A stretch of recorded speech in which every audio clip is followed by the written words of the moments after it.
In this video, we will explore many elements of rhetoric.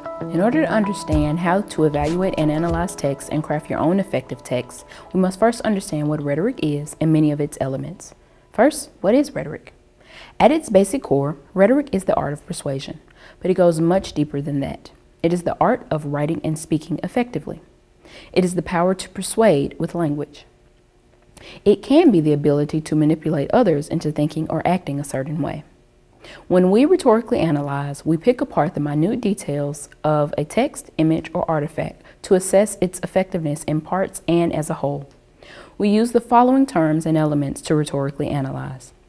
We also use these same elements and tools to create our own rhetorically effective text. Aristotle's appeals. First, logos. Logos is logic. It's the logical appeal. Logos is the evidence presented to persuade the audience. It's also the actual argument itself. Logos relates to the concrete, tangible proof used to persuade the audience. Ethos, it's the ethics, the ethical appeal. Ethos relates to the credibility of the author and to the text itself. Ethos can come from within a text or from outside a text. Tone, style, proof, and the sources used all help to create the credibility from within the text. Who the author is or was and what his or her background is helps to establish your credibility from outside the text. Pathos, emotions, the pathetical appeal. Nowadays, the word pathetic relates to feeling pity for someone or something, which actually isn't too far removed from the archaic meaning of relating to the emotions. Pity is, after all, an emotion. Emotions can be expressed in the text or be evoked in the reader. Any emotion can relate to the pathetic appeal. You do have to be cautious about pathos, however, because it can be used to manipulate the audience. Next, the rhetorical triangle. The three aspects of the rhetorical triangle are writer, audience, and text. The writer. Who is the writer?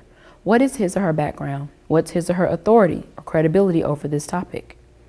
The audience. Who is the audience? What's their background? What do they know? What do they need to know in order to understand your argument and to be persuaded? What does the writer have in common with them? What differences exist between the audience and writer? The text, the actual piece of persuasion. What is the text? What does it seek to do? What medium is it in? What are the constraints of that medium? Next, the rhetorical situation. The rhetorical situation can be remembered with the acronym PASTA or PASTO. P, purpose. Why was the text created? To what end? What does the writer hope to accomplish? What prompt was he or she responding to? How does he or she hope the audience will respond, react, or act? A, audience. Who is the audience? What do they know? What is their background? What commonalities and differences exist between them and the author? What constraints exist? S, speaker. This may also stand for writer or creator, depending on the text. Who is the author? What is his or her authority, their credibility? What are his or her biases? Are the biases present in the text? T, tone. What tone is evoked in the text? Is it appropriate for the topic? Is it appropriate for the audience? Is the tone obvious to the audience? A, for arrangement, or O, for organization. How is the text arranged? Does the arrangement help or hinder the content and persuasion? Do things seem out of order? Is it easy to follow or is it difficult to follow? Does it flow? Lastly, here are some additional terms to consider. Kairos, the situation that caused the rhetoric to be created. What situation prompted the text? What occasion was the writer responding to? This term may also be called exigence. Bias. What biases exist in the text? Does the writer purposely omit information to sway the audience or manipulate the audience? Is there a political leaning? Is there an agenda? Are there ulterior motives?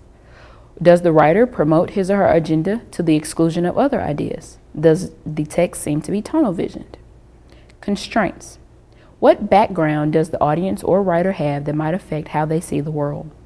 What is the person's cultural background, religious background, generation, economic class, political perspective, racial demographic, educational background?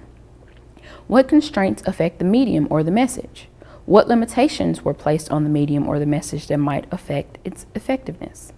Fallacies. Fallacies are flawed logic. We'll explore these further in other videos. There are emotional, ethical, and logical fallacies. Logical fallacies are the ones discussed most often. Fallacies can appear anywhere that logic may appear. Fallacies are everywhere, just as rhetoric itself is everywhere. Happy writing.